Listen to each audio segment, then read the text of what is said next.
Nagbabalik ang PTV Sports. Makausap natin ngayon si Girls Got Kaye Volleyball Program Chair Kaye Daly. Magandang umaga. Hello, good morning. This will be an inspirational kwentuhan this morning, partner, no? And with that, Miss Kaye, tell us naman yung story behind Girls Got Game. So, Girls Got Game, we are a non-profit organization built in we started in 2015 actually. So 10-year anniversary namin this year. Wow. And we're all women athletes. Our founder is two athletes also from Ateneo, si Nika Arcilia and si Crisanti. So they started the group in 2015 not knowing na magiging ganito siya kalaki today. But it's giving opportunities for underprivileged girls to experience playing sports na iba-iba. So we have basketball, volleyball, rugby, and football.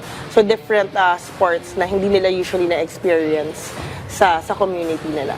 Pero ano po yung naging inspiration nyo para bakit nyo po ito binuhay itong Girls Got Game? Kumbaga, this is empowerment, women empowerment po through sports, and nabanggit nyo for the underprivileged girls po. So what's the inspiration behind po ng pagbuo nitong GGG? Yeah, so there are a lot of studies kasi na women are not given as many opportunities as men in terms of sports, and a lot of girls usually mabilis sila quit sa sports because of also body insecurities or yung mga typical na parang societal standards ng patriarchy or whatever. Pero by doing this, we're able to show the girls that merong future sa sports or yung values sa sports. Kasi all our coaches are all women athletes and all our volunteers are also women. So, in that way, they can see na merong role models na pwede kang maging magawa after like playing, or merong opportunities for girls in that field. Because we have a lot of professionals also. Dating atleta na ngayon mga para engineers, attorneys, and so on and so forth.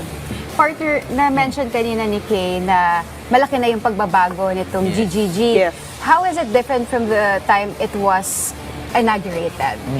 So, I was telling you earlier that our humble beginnings, we used to do roving sports camps. So, it's two different modules now because of the pandemic. So, before we would go everywhere in the Philippines, partnering up with different LGs and schools. So, we would just like do the trainings in whatever court we have. So, kung ano lang yung available na court, doon lang kami. Kung ano lang yung net na available, doon lang kami.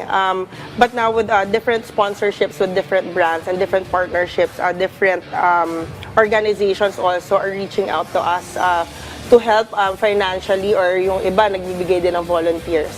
So ngayon, we have a home court in Santa Maria, Bulacan, in Sacred Heart Academy. And yung home court na yun is more equipped to like host more camps, and that's what we've been doing for the past 5 years since we started the partnership in 2018. Ayun, no? Nagkukwentuhan kami kanina ni Miss Kaye, and natanong ko nga, iba yung design ng court dito sa Sacred Heart. It's para work of art. Napaka-artistic, di ba? Napaka-colorful. First time natin nakita yung teammate Meg, at ang maganda pa doon, bumisita pa ang isang WNBA player at tinuruan pa ang mga players ng Girls Got Game. Pero kwento niyo naman po, what's the idea behind the design, who's the artist behind this po, and ano po yung inspiration dito sa art po na yun? So even before that court was made, before meron na siyang ibang artwork, but this time si Jill, the artist, she designed the court specifically for the Sabrina parang brand. So makikita dun yung yung nagawa niya for basketball, because Sabrina is also a game changer. So she embodies what we try to do with Girls Got Game also. So yun, with her creativity, hindi ko alam paano din nila ginawa. Pero na-embody nung design niya sa court yung recent championship ni Sabrina, and yung girls and yung different, pag makita mo yung court, iba-iba din yung drawing doon sa mga bata, yung parang yung art around the court. So parang it embodies empowerment, I think. And every girl can really make a difference. I'm sure talaga namang ma-empower yung mga participants ng GGG. Pero paano nyo nga ba pinipili yung mga participants for GGG? Okay, so we have 2 modules. So before the pandemic, we would go in different barangays and different areas in the Philippines. And then from there, we would have partner communities or partner schools na nagbibigay ng 10 to 12-year-old girls for a 2-day camp. So back-to-back camp siya. We usually do it Saturday and Sunday. But now, we do have our GGG club. So, to track the sustainability at kasi usually before, like, it's a 2-weekend event. Pero ngayon, it's all year round. So, we have sign-ups on our website, and then we vet those who signed up. So may tumatawag from our team kung gaano talaga sila ka-interested. And then they're with us for a year. So aside from, for the 4 camps, before we used to do it in 2 days, all the sports in 2 days. But now it's a span of 1 year. So the next one that we're having now is actually rugby. So they're gonna be doing 3 weekends na rugby. And then meron din silang online sessions, online check-in with our coaches to track yung ano nila, yung development dun sa sport na naka-schedule that time. So, I guess online, we have sign-ups on our website.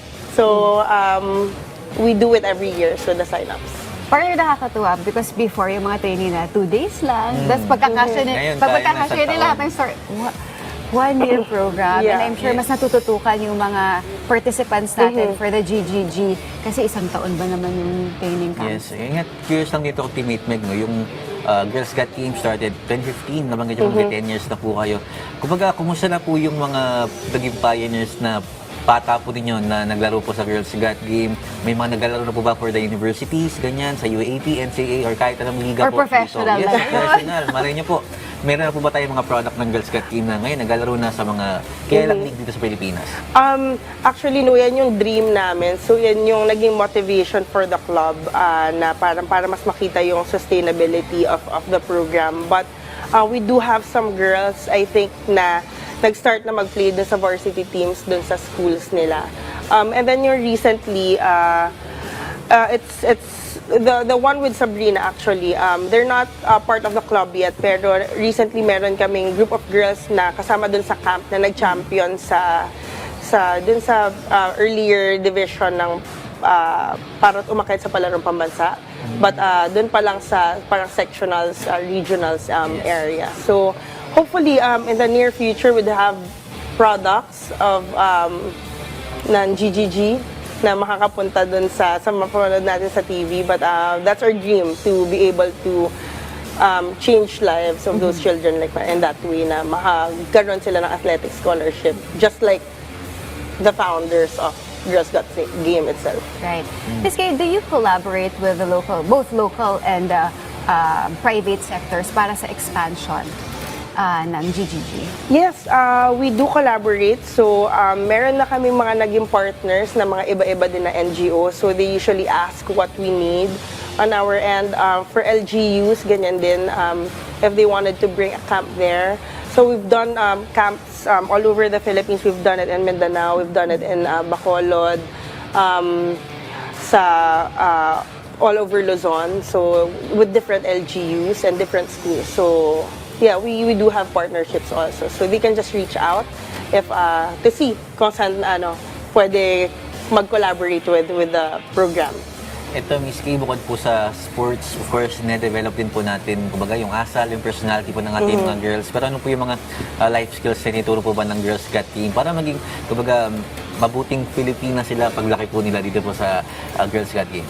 Yeah, I think sports play a huge role and sa development ng character ng isang tao. So that's why we want those kids to learn the value of sports. So yung unang-una, disiplina and para maging goal-getter sila. And but at the end of the day, it's really about respect with your, yung teammates mo, yung respeto mo sa teammates mo, respeto mo sa coaches mo na deep-rooted din sa pagiging mabuting, sabi mo nga, mabuting tao. So at the end of the day, we're not teaching them sports kasi magaling sila or mabait sila na tao, but we want to teach them sports so they can be better individuals.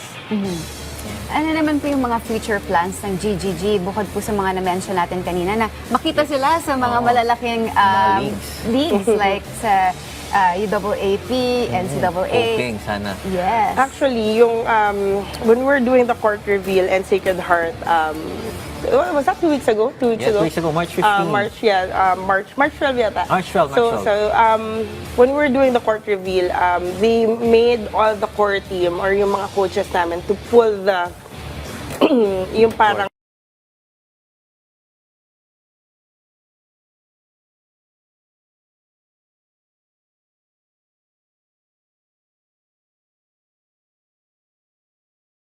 to have that one court in that one area. So hopefully in the future we'll have a lot of home courts to open up that opportunity, not just in that school but in different areas of the Philippines. So sana in the future meron tayo sa Luzon, Visayas, Mindanao.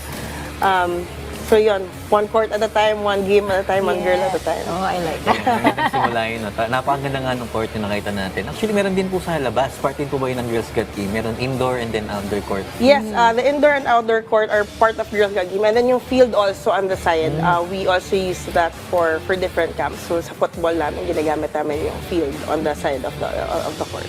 May several sports na included with GGG. Do you plan to expand it more? Damihan pa natin Dagdagan pa yung yung sports. sports. Yes. Lalo na, Yes, oo. Sorry sa sa aming managing director, pero I-reveal na. nire-reveal. Lagi ko sa kanya pinupush, sabi ko, let's add sports. Philippines has been doing very well in softball and baseball. And yun yung isa na sport na we're trying to look into expanding because a lot of our public schools do well sa level hanggang 15 years old actually. We were able to represent the Philippines in the Softball World Cup in 2023. But then after, sabi ng coaches, after 15 years old, usually parang nahihirapan na iakyat yung level para makakompete tayo on the world stage. So we want to expose softball and baseball also.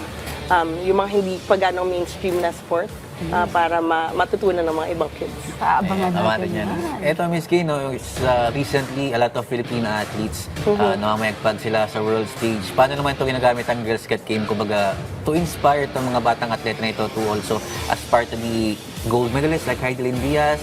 Of course, Alex Yala, kanina lang, nabalita natin na natin siya. So how do we use itong mga achievements po ng athletes natin, lalo na Filipino athletes, para po sa mga bata po natin dito sa Girls Got Game? So what we do with Girls Got Game is we separate them in different groups.